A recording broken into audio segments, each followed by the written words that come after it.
Movie start होती है और हमें लंदन का एक सीन दिखाया जाता है जहाँ पर कुछ कंस्ट्रक्शन वर्कर्स को एक नाइट की कब्र मिलती है जिसे सन 1127 में एक रेड जेम के साथ दफना दिया गया था। नेक्स्ट सीन में हमें एक आदमी दिखाया जाता है जिसका नाम हेनरी था। उसे जैसे ही इस कब्र के बारे में पता चलता है तो वो वहाँ पर आता है और वहाँ के वर्कर्स को कुछ पैसे देता है और कहता है कि ये जगह छोड़ दो। उसके बाद वो कहता है कि सच कभी छुपता नहीं है, उसे बाहर आकर ही रहना होता है। उसके बाद वो एक स्टोरी सुनाने लगता है जिसमें वो एक इजिप्ट की प्रिंसेस एमेनेट के बारे में बताने लगता है जो कि एक बहुत तेज और अच्छी वॉरियर थी, यानी जंगजू थी। वो इजिप्ट के किंग फिरौन की एक ही बेटी थी और फिरौन के बाद इजिप्ट पर उसी का हक बनता था। कुछ देर बाद फिरौन की दूसरी वाइफ से एक बेटा होता है जिसने आगे जाकर उसका वारिस बनना था। एमेनेट को देखकर ये बहुत गुस्सा आता है क्योंकि अब उसके हाथों से ये सब चला जाएगा और वो इजिप्ट की वारिस भी नहीं रहेगी। वो उनसे रिवेंज लेती है और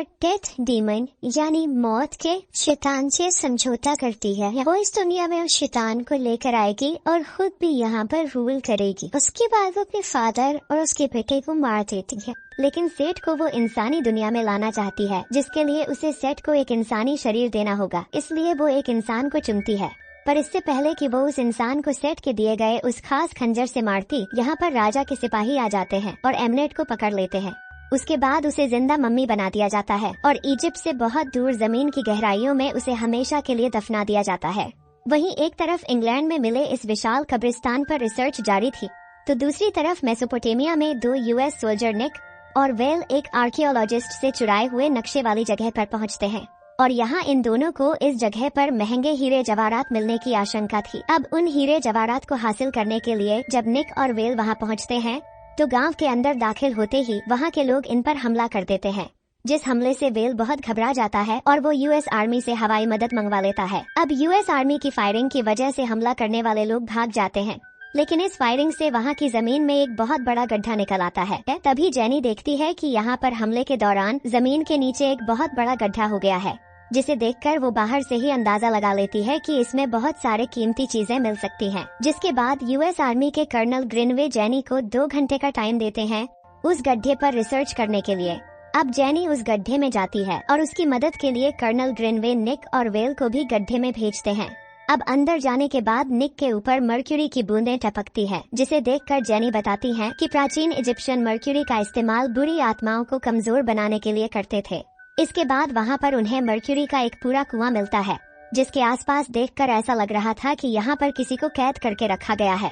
अब जेनी वहाँ मौजूद चीजों को समझने की कोशिश कर ही रही थी कि निक वहाँ पर कुएं से लटकती रस्सी पर शूट कर देता है और रस्सी के टूटते ही मर्क्यूरी के कुएं से एक बड़ा सा ताबूत निकल आता है और इस ताबूत के निकलते ही अचानक वहाँ पर बहुत सारी मकड़ियाँ आ जाती हैं, जिसमें से एक मकड़ी वेल को काट लेती है। वहीं निक जैसे ही ताबूत की तरफ ध्यान से देखता है तो उसे एमेनेट के विजन आने लगते हैं, जहाँ पर एमेनेट उसे ये कह रही थी कि तुमने मुझे आजाद किया, अब तुम मेरे हुए, मैंने तुम्हें अपने खास काम के लिए चुन लिया है। और तभी निक की आंखें खुलती है और वो वापस अगेन प्रेजेंट टाइम में आ जाता है। निक जानता था कि ये ताबूत काफी ज्यादा कीमती और पौराणिक है, तो इसलिए वो उस हवाई जहाज के साथ में इस ताबूत को अपने साथ ही ले जाते हैं। उसी वक्त हम बेहोश पड़े एरिक को देख पाते हैं जिसे कि उस मकड़ी ने काट लिया था और यहाँ पर धीरे धीरे करके वो एमेनेट का शिकार बनता जाता है और अब एक एक करके वो अपने रास्ते को साफ करता जाता है। वो वहाँ पर मौजूद सभी सैनिकों को जान से मार डालता है। निक ऐसा नहीं चाहता था कि एरिक ऐसा कुछ करे, इसलिए वो अपनी बंदूक से फाइनली उसे शूट कर देता है। ऐसा होने पर एमेनेट की आत्मा को और ज्यादा ठेस पहुंचती और तभी हम देख पाते हैं कि आसमान में ढेर सारे कौवे उनके ऊपर हमला कर देते हैं, जिस वजह से इनका प्लेन क्रैश होने लगता है। लेकिन निक नहीं चाहता था कि कैसे भी जेनिफर इस पूरे फचड़े में फंसे, इसलिए वो उसे पैराशूट बांधकर इस प्लेन से दूर कर देता है और वहाँ पर एक ही पैराशूट मौजूद होने की वजह से निक की वहाँ पर उस प्लेन क्रैश में डेथ हो जाती है। जिसके बाद हमें शव गृह दिखाया जाता है जहाँ पर वो सभी डेड बॉडीज पड़ी थी जो कि इस प्लेन क्रैश के बाद में बरामद हुई थी। लेकिन वहाँ जो निक की बॉडी पड़ी थी उसके अंदर से निक फिर से जाग खड़ा होता है और उसकी पूरी बॉडी एकदम रिफ्रेश हो चुकी थी, ना ही कोई दाग था और ना ही कोई निशान। उसी वक्त वहाँ पर डॉक्टर्स और साथी जेनिफर पहुँचते हैं, जो कि ये देखकर हैरान हो जाते हैं कि आखिर निक वापस से बिल्कुल सही सलामत खड़ा कैसे हो गया, क्योंकि इस बात को सबने मान लिया था कि निक उस हादसे में मर चुका था। जब निक वहाँ से वॉशरूम पहुँचता है तो अपने ही दोस्त एरिक की आत्मा उसे सामने दिखाई पड़ती है, जहाँ पर वो निक को बताता है कि हम दोनों ही श्रापित हैं, लेकिन खास बात यह है कि एमनेट ने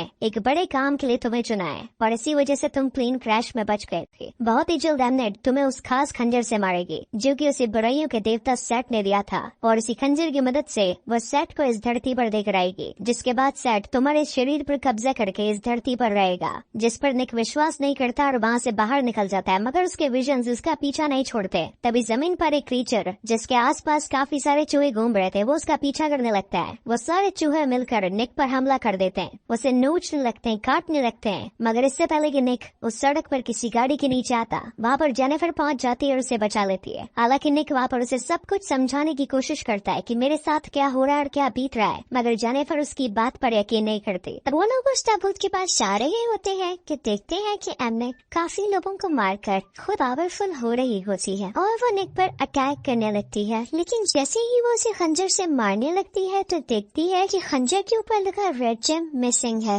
वो ये देखकर परेशान हो जाती है, साथ ही वो जेनी को नोटिस करती है और उसका पीछा करने लगती है। निक जैसे तैसे करके जेनी को बचाकर बाहर ले आता है और एक ट्रक में चला जाता है, लेकिन यहाँ फिर से हमें एमनेट दिखाई देती है और निक उस ट्रक को एमनेट की तरफ मोड़ लेता है, क्योंकि एमनेट ने निक को पोजेस किया हुआ था, यानी अपने काबू में किया हुआ था। ओवर स्पीडिंग की वजह से वो ट्रक उड़ जाता है और एमनेट जेनी को मारने ही वाली होती है कि तभी वहाँ आर्कियोलॉजिस्ट ग्रुप के लोग एमनेट को पकड़ लेते हैं और उन तीनों को अपने साथ हेडक्वार्टर ले आते हैं। और तब हमें पता चलता है कि जेनी का बॉस और कोई नहीं बल्कि हेनरी है। वो उन्हें बताता है कि वो खुद भी एक मॉन्स्टर है और जब उसके साथ ऐसा होता है तो उसे खुद को कंट्रोल करने के लिए एक इंजेक्शन लगाना पड़ता है। उसके बाद वो उन लोगों को उस जगह पर लेकर जाता है जहाँ पर एमनेट को रखा गया था। वो उसकी बॉडी पर कुछ एक्सपेरिमेंट्स कर रहा था और फिर दिखाया जाता है कि उस डिस्कवर हुए हुए मकबरे में वो रेड जेम मिल जाता है। जेनी अपने बॉस से पूछती है कि क्या वो निक को भी मार देगा। तब पता चलता है कि वो भी उस शैतान को इस दुनिया में लाना चाहता है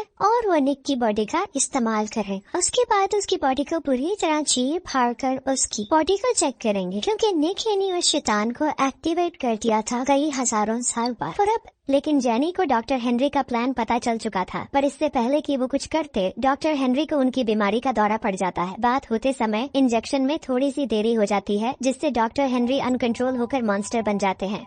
लेकिन उससे पहले वो सभी को कहते हैं कि यहाँ से सब बाहर चले जाओ, और सब बाहर चले जाते हैं, लेकिन सिर्फ निक उनके साथ अंदर फंस जाता है। और फिर डॉक्टर हेनरी उस पर हमला करने लगते हैं और उस मणि को पाने के लिए एमनेट कुछ मंत्र पढ़ने लगती है, जिसके उच्चारण से एक मकड़ी आकर डॉक्टर हेनरी के एक आदमी के कान में घुस जाती है, जिससे वो एमनेट के वश में हो जाता है। और फिर वो एमनेट के अंदर इंजेक्ट की जाने वाली मर्क्यूरी को रोक देता है, जिससे एमनेट फिर से ताकतवर होने लगती है और वो खुद को आजाद करके बाकी लोगों की ताकत लेकर वो मणि हासिल करने निकल जाती है।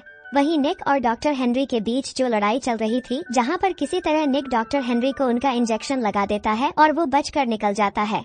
अब इसके बाद जेनी और निक मिलकर ये तय करते हैं कि वो उस मणि को किसी भी तरह तोड़ देंगे, क्योंकि अगर वो मणि टूट जाएगी तो एमनेट का वो रस्म नहीं हो पाएगी और ये श्राप भी टूट जाएगा। इसीलिए ये दोनों उस मणि को लेने के लिए भागते हैं। वहीं एमनेट अब पूरी तरह आजाद हो गई थी और पहले से बहुत ज्यादा पावरफुल हो चुकी थी। वो अपनी काली शक्तियों का पूरा इस्तेमाल करके निक को पकड़ने की कोशिश करती है और वो अब पूरे लंदन शहर को अपनी लपेटे में ले लेती है और निक का पीछा एक तूफान करने लगता है। डॉक्टर हेनरी के लोग भी उस मकबरे को बंद कर देते हैं जहाँ पर वो मणि है, क्योंकि एमनेट अब वहाँ आने वाली थी। अब इस तूफान के दौरान निक को फिर से अपना दोस्त वेल नजर आता है, जो उसे अपने साथ चलने को कहता है, क्योंकि वो जानता है कि मणि कहाँ पर है। वो निक को लेकर उसी टनल में आ जाता है जहाँ वो उसे बताता है कि मेरा काम अब पूरा होने वाला है, मैं तुम्हें एमनेट के हवाले कर दूंगा और फिर मैं आजाद हो जाऊंगा।